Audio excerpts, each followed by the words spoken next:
Hey there, coin enthusiasts. Welcome back to Old Charles, your go-to place for all things numismatics. Today we're diving into the fascinating world of the 2002 United States 5-cent coin, commonly known as the nickel. Is it just loose change, or could it hold more value than you think? Let's find out. First, let's take a closer look at this iconic coin. Well, in the past 2 years, $6 have doubled value. The 2002 nickel features the profile of Thomas Jefferson, the third president of the United States, on the obverse, or front side.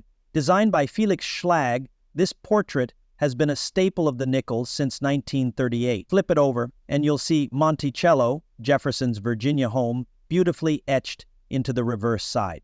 What makes the 2002 nickel unique?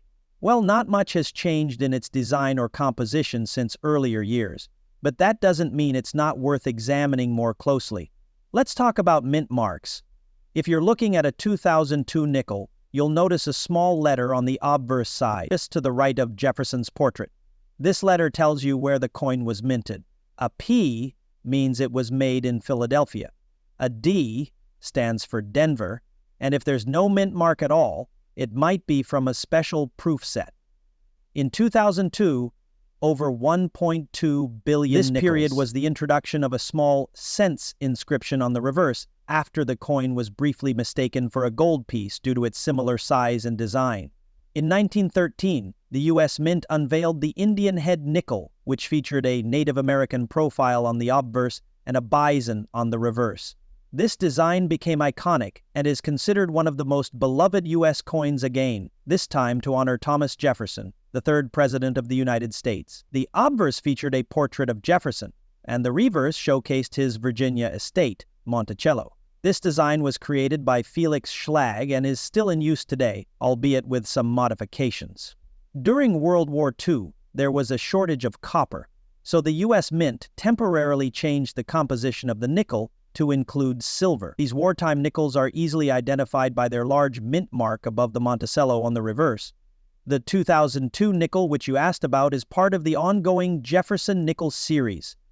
The coin was minted in the same basic design but is commonly found in circulation with various levels of wear and damage.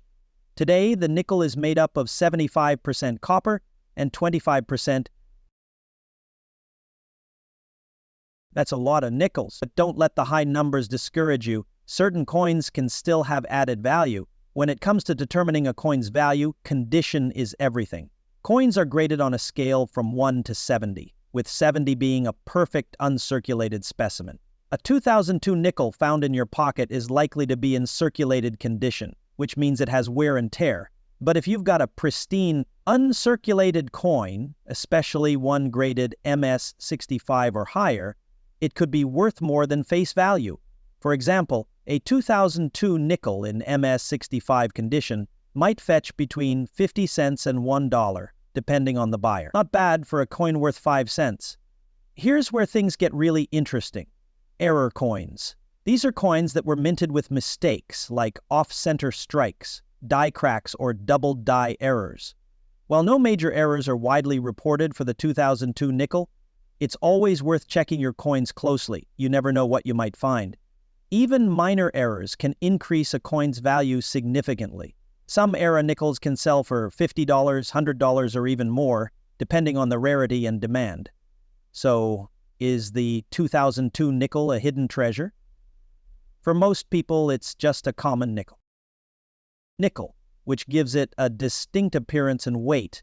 Despite its name, the 5-cent coin is no longer made of pure nickel. While a 2002 nickel is worth only 5 cents in everyday use, it can be worth more to collectors, depending on its condition and whether it has any rare errors. Uncirculated or proof versions of the 2002 nickel, along with certain rare varieties, can fetch a higher price. The 5-cent nickel has undergone numerous design changes since its inception, and while it remains an essential part of American currency, it also has a rich history as a collector's item. Whether you're a casual coin collector or a serious numismatist, the story of the nickel offers a fascinating glimpse into the history of American money and the broader cultural changes of the country. The condition of a coin is crucial in determining its value, particularly for collectors. The grading system used to assess a coin's condition is based on its wear and tear, which varies depending on how much it has been circulated, handled, and stored. Here's a breakdown of how the condition of a 2002 U.S. nickel is evaluated and what it means for its value. Coins in this range show more defined features, but they have substantial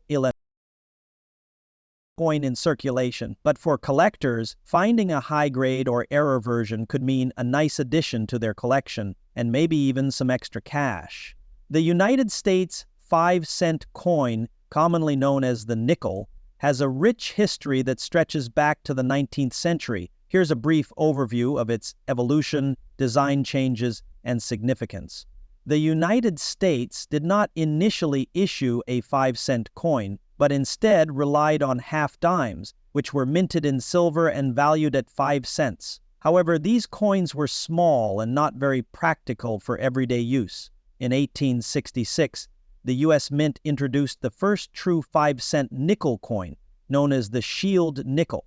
This was the first coin to be made primarily from a mix of copper and nickel rather than silver, which made it more durable and cheaper to produce. The Shield nickel featured a shield on the obverse and a Roman numeral V for 5 on the reverse. In 1883, the design of the 5-cent coin was changed to feature the Liberty Head design, which was also used on other coins like the dime. The obverse depicted a Liberty Head, while the reverse showed the Roman numeral V once again. A notable change during wear. The design is still visible, but may be faint or blurred. Letters and numbers on the coin are typically legible, but the finer details of the design have been worn away. A 2002 nickel in this condition is still worth around face value, though it may be slightly above that if it's of interest to collectors.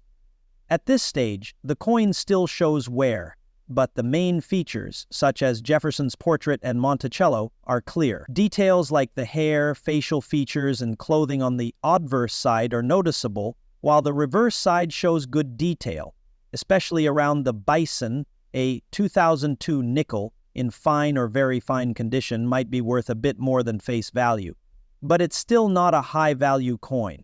These coins show very light wear, typically on high points like the edges and around the lettering. The details of the coin are almost as sharp as an uncirculated coin, but there may be some faint signs of circulation. A 2002 nickel in this range could be worth slightly more than face value, be 50 cents to $1, depending on demand from collectors. Coins in this condition are often still easy to find, so they're not extremely rare or highly valuable. Mint state coins, especially those in higher grades like MS-65 or above, can be worth significantly more than face value. For a 2002 nickel, a coin in MS-65 or higher might be worth $1 or more, depending on collector demand. The more a coin is circulated, the more wear it shows. In general, coins with minimal wear are more valuable. Scratches, dents, and other imperfections can lower the grade and value of a coin. Collectors look for coins with clean surfaces and few distractions from the design. Luster refers to the shine or gleam that a coin has when it is freshly minted. Coins with strong luster are generally considered to be in better condition than coins that are dull or have tarnished over time. Cleaning a coin can drastically lower its value, as it may leave scratches or dull the surface. In numismatics, a coin's natural patina is often considered more desirable than one that has been polished. These coins will likely be worth only face value, 5 cents, to slightly above it, depending on the wear and any potential error varieties. Uncirculated examples of the 2002 nickel are worth more, generally around $1 or more depending on the grade.